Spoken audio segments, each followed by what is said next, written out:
नमस्कार दोस्तों, स्वागत है एक बार फिर से आपका मेरी फेवरेट क्लास खाना खजाना भूल न जाना लौट के आना पर। तो आनंद उठाइए आज के जीके का। आज तारीख है 17 अप्रैल।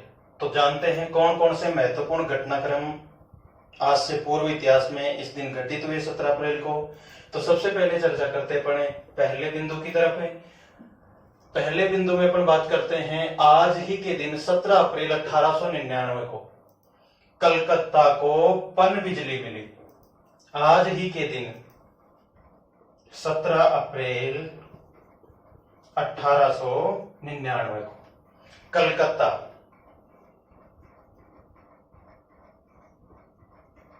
इसे पन बिजली मिलती है। अब कलकत्ता पश्चिम बंगाल जो भारत का एक राज्य है और पश्चिम बंगाल की राजधानी भी है, एक बंदरगाह भी है कलकत्ता नाम का, और ये हुगली नदी के किनारे स्थित है। और दिसंबर 1911 तक ये भारत की राजधानी भी हुआ करता था। दिसंबर 1911 तक भारत की राजधानी हुआ करता था, हुगली नदी के किनारे स्थित है। ये पश्चिम बंगाल की वर्तमान में राजधानी है और कलकत्ता नाम से पश्चिम बंगाल में एक बंदरगाह भी है। ये कलकत्ता शहर जो हुगली नदी के किनारे स्थित है, इसे 17 अप्रैल 1899 को पन बिजली प्राप्त होती है। अब बात आती है पन बिजली की। तो ये पन बिजली जो है ये बनती कैसे है? ये बनती है, एक यंत्र है टरबाइन। कौन सा यंत्र है? टरबाइन। ये टरबाइन जो है, इस टरबाइन का आविष्कार किया था रोमनो ने, एक वैज्ञानिक है रोमनो। इन्होंने इस यंत्र का आविष्कार किया टरबाइन का। टरबाइन ने जो है इस पर पानी को ऊंचाई से तेज गति से गिरवाया जाता है। तो गिराने के कारण उसमें गति होती है, वह घूमता है और उससे प्राप्त गति को ही ऊर्जा के रूप में संचित करके उपयोग किया जाता है। अब पन बिजली टरबाइन से बनती है। टरबाइन का आविष्कार किया रोमनो ने। तो सबसे पहले पहली पन बिजली जो योजना थी, प्रथम पन बिजली जो योजना थी, ये योजना आई कहां पर? तो ये योजना आती है इंग्लैंड में। इंग्लैंड में आती है और कब आती है? 1878 में। प्रथम पन बिजली योजना 1878 में इंग्लैंड में शुरू होती है। पन बिजली का उत्पादन होता है टरबाइन से। टरबाइन का आविष्कार किया रोमनो ने और कलकत्ता को पन बिजली प्राप्त होती है आज ही के दिन 1899 में। अब बात करते हैं अपने दूसरे बिंदु पर।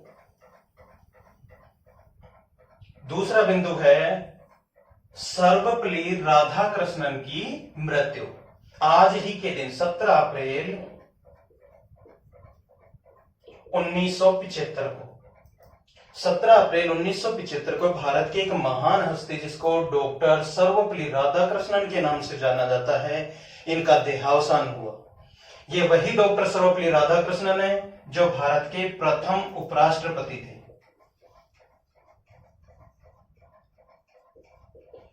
और द्वितीय उपराष्ट्रपति, यानी लगातार 2 बार इनका उपराष्ट्रपति के रूप में कार्यकाल रहा। और इसके बाद ये भारत के दूसरे राष्ट्रपति भी बनते हैं।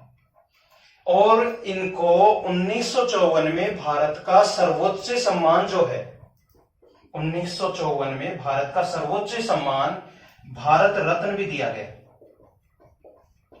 यही नहीं, इनका जन्मदिन जो है 5 सितंबर, जन्मदिन 5 सितंबर को शिक्षक दिवस के रूप में मनाया जाता है।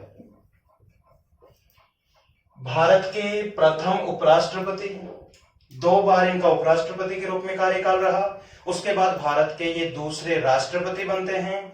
इन्हें 1954 में भारत रत्न से सम्मानित किया गया और इनका देहावसान हुआ 17 अप्रैल 1975 को। 1954 में भारत रत्न प्राप्त करता डॉक्टर सर्वपल्ली राधाकृष्णन के जन्म दिवस को अपन 5 सितंबर को शिक्षक दिवस के रूप में मनाते हैं। अब बात करते हैं अगले टॉपिक पर। अगला टॉपिक है अपना 1982 में, आज ही के दिन 17 अप्रैल 1982 को कनाडा जो है उसने अपना संविधान लागू किया। कनाडा ने अपना संविधान लागू किया 17 अप्रैल 1982 को। संविधान होता है कानूनों का एक संग्रह है जो दो प्रकार का हो सकता है, लिखित भी हो सकता है और मौखिक भी हो सकता है। मौखिक की बात अपन करें तो ब्रिटेन का संविधान है, लिखित की बात अपन करें तो अमेरिका का सबसे प्राचीन और लिखित संविधान है, और सबसे बड़ा बात करें तो भारत का संविधान भी लिखित और विश्व का सबसे बड़ा लिखित संविधान है। अब बात करें संविधान की, तो संविधान की शुरुआत कहां से हुई? प्राचीन समय का एक साम्राज्य था, रोमन साम्राज्य।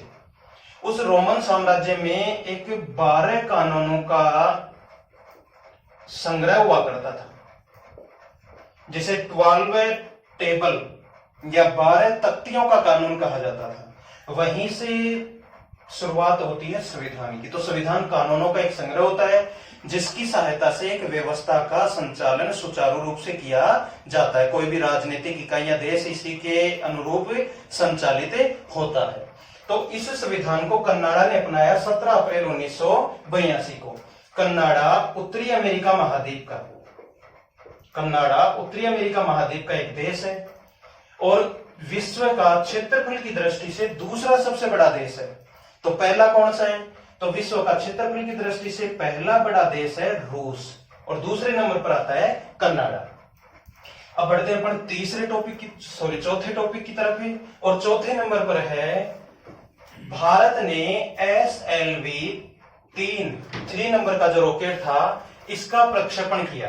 भारत के द्वारा SLV 3 रॉकेट का प्रक्षेपण किया गया 1982 को, 17 अप्रैल 1982 को SLV 3 जो रॉकेट था इसका प्रक्षेपण किया गया। तो क्या इस SLV 3 रॉकेट का प्रक्षेपण इससे पहले भी किया गया था?